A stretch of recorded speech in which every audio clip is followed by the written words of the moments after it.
Բարեողջույն ձեզ սիրելի քրիստոնյաներ, Աստված օրհնի եւ զորացնի ձեզ։ Այսօր հարկ գտա խոսել կանանց գլխաշոր կրելու խորհրդի մասին, քանզի մինչ այսօր ոչ բոլոր կանայք գիտեն գլխաշորի իմաստը եւ խորհուրդը։ Գլխաշոր կրելը առհասարակ հեզության, խոնարհության եւ հնազանդության խորհուրդն է առ Աստված եւ ձեր ամուսիններին, իսկ ովքեր ամուսնացած չեն, ապա առ Աստված ձեր հայրերին եւ եղբայրներին։ Ուզում եմ նշել, որ եկեղեցու բակ մտնելիս արդեն իսկ կնոջ գլուխը պետք է ծածկված լինի։ Գլխաշոր կրելով կինը ցույց է տալիս աստվածային պատվիրաններին իր հավատարիմ լինելը։ Պետք է հիշենք, որ անձամբ Պողոս առաքյալը Կորինթացիներին ուղված իր առաջին թղթում հրահանգում է բոլոր կանանց, որպեսզի բաց գլխով Աստծո առջև չկանգնեն աղոթքի, քանզի այդպես իրենց գլուխն են անարգում։ Եկեք ընթերցենք այդ հատվածը։ Պողոս առաքյալի առաջին թուղթ ուղղված Կորինթացիներին գլուխ 11-5-10 հատվածներ։ Եվ ամեն կին, երբ աղոթքի կանգնի կամ մարգարեանա գլխաբաց, անպատվում է իր գլուխը, որովհետև այնպես է համարվում, թե իբր գլուխն ածիլված լինի, քանզի եթե կինը քողով չի ծածկվում, թող կտրի իր մազերը, իսկ եթե ամոթ է կնոջ համար մազերը կտրել կամ ածիլել, թող քողով ծածկվի։ Պետք չէ, որ տղամարդը իր գլուխը ծածկի, որովհետև նա պատկերն ու փառքն է Աստծո, իսկ կինը իր մարդու փառքն է, որովհետև ոչ թե մարդն է կնոջից, այլ կինը մարդուց, քանզի մարդը չստեղծվեց կնոջ համար, այլ կինը մարդու համար։ Դրա համար կինը պարտավոր է քող դնել գլխին հրեշտակների պատճառով։ Վերջին այս հատվածի մասին, որտեղ որ առաքյալը ասում է կինը պարտավոր է քող դնել գլխին հրեշտակների պատճառով, Սուրբ Եփրեմ ասորին Պողոս առաքյալի թղթերի մեկնության գրքում ասում է, որ հրեշտակների պատճառով ի նկատի ունի հոգևորականներին, ովքեր Տիրոջ առջև հրեշտակային ծառայության մեջ են։ Նաև կընթերցենք Գևորգ Սարգսակ Գևորգյանի «Կինը նոր ուխտի եկեղեցում» գրքից այդ հատվածի հետաքրքիր մեկնությունը։ Պողոս առաքյալն ասում է, թե կինը պարտավոր է իր գլուխը ծածկել Սուրբ Պատարագի ժամանակ հրեշտակների պատճառով։ Հրեշտակները մեզ հետ միասին մասնակցում են Սուրբ Պատարագին, եւ սա հաստատում է Հովհաննես առաքյալը ասելով. «Եվ մի ուրիշ հրեշտակ եկավ ու կանգնեց խորանի մոտ, նա ուներ ոսկե խնկաման, եւ նրան շատ խունկ տրվեց, որպեսզի աղոթք մատուցի բոլոր սուրբերին ոսկե խորանի վրա, աթոռի առաջ»։ Հրեշտակները մշտապես տեսնում են ամեն ինչ, որ կատարվում է Սուրբ Պատարագի ընթացքում։ Նրանք նաև քաջատեղյակ են եկեղեցու բոլոր ավանդույթներին ու լավ գիտեն դրանց իմաստն ու նշանակությունը։ Նաև լավ գիտեն գլխաշոր գործածելու ավանդույթը։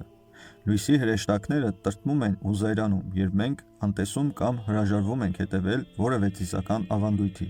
Դրա համար կինը պարտավոր է քող դնել գլխին հրեշտակների պատճառով։ Սիրելի կանայք, որպեսզի նաև իմանաք, որ գլխաշոր կրելը հստակ աստվածային պատվիրան է, առաջ կբերեմ մեկ կարևորագույն փաստ։ Պողոս առաքյալը իր այս խոսքերից հետո, որտեղ որ կնոջը գլխաշոր կրելու հրահանգ է տալիս,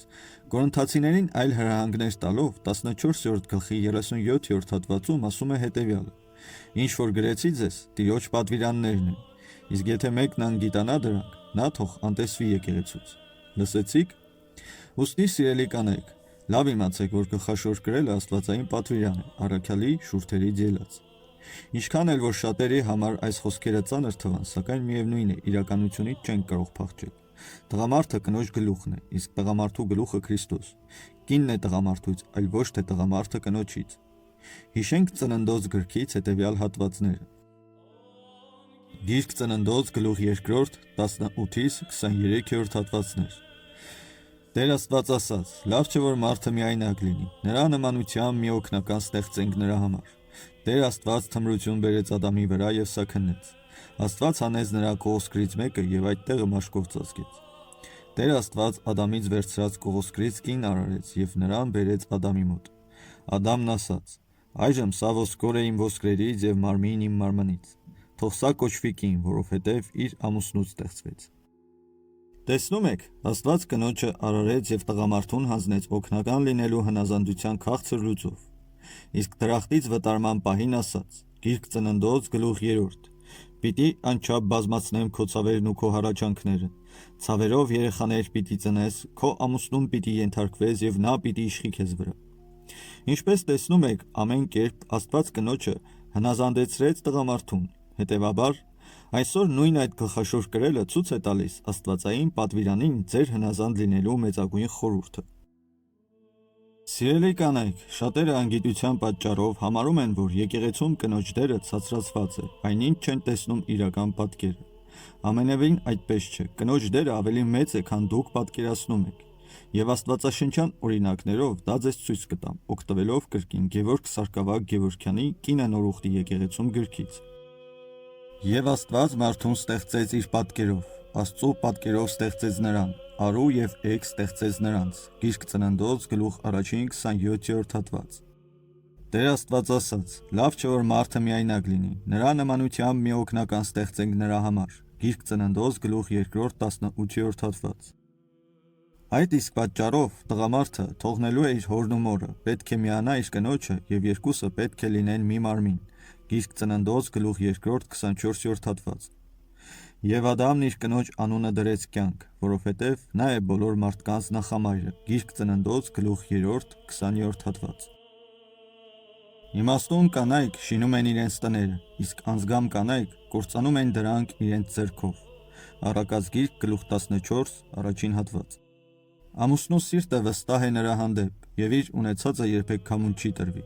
Ոչ կյանքում նման կինը գործակից է լինում ամուսնուն բարիքների եւ ոչ թե չարիքների մեջ։ Առակաց գիրք գլուխ 31 11-12 հատվածներ։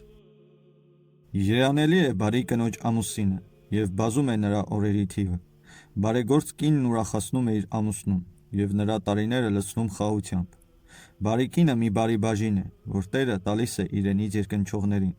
Հարուստ թե աղքատ, նրանց սիրտը գոհ է նրանից, եւ նրանց դեմքը միշտ ուրախ է։ Հեսուի որդի Սիրաքի իմաստության գիրք գլուխ 25-4 հատվածներ։ Կնոջ շնորհը հրճվանք է նրա ամուսնուն եւ նրա ողջախոհությունը զորացնում է նրա ոսկորները։ Խոնարհ կինը Տիրոջ պարգևն է։ Անփոխարինելի է առաքինի հոգին, շնորհների վրա շնորհ է ամոթխած կինը եւ համարժեք կշիռ չկա նրա զուսպ հոգու համար։ Տիրոջ բարձունքներում ծագող արեգակ է բարի կնոջ գեղեցկությունն իր տան հարդարանքի մեջ։ Ինչպես լուսատու ճրագն է մաքուր աշտանակի վրա, այնպես էլ երեսի գեղեցկությունն է հանդարտ հասակի վրա։ Ինչպես ոսկեղեն սյուներն են արծաթեղեն խարիսխների վրա, այնպես էլ գեղեցիկ ոտքերն են խոնարհ գարշապարերի վրա։ Հեսուի որդի Սիրաքի իմաստության գիրք գլուխ 16-23 հատված։ Ահա այսպես աստվածաշնչյան բազում օրինակներ կարելի է գտնել, որտեղ որ ցույց է տրվում խոնարհ կնոջ կարևորագույն դերը։ Սիրելի կանայք, գոտեպնդվեք պատվիրանապահությամբ, զգեստավորվեք խոնարհությամբ, զարդարվեք լռությամբ, դիմահարդարվեք հեզությամբ եւ առ Աստված հնազանդության քաղցր լուծը ձեզ վրա առնելով, ձգտեք ավելի զորանալ առաքինությունների մեջ։ Օրինակ ձեզ թող լինեն Սուրբ Աստվածամայրը եւ բոլոր սրբուհիները, ովքեր ոչ միայն եկեղեցի գնալիս, այլ ամբողջ իրենց երկրային կյանքի ընթացքում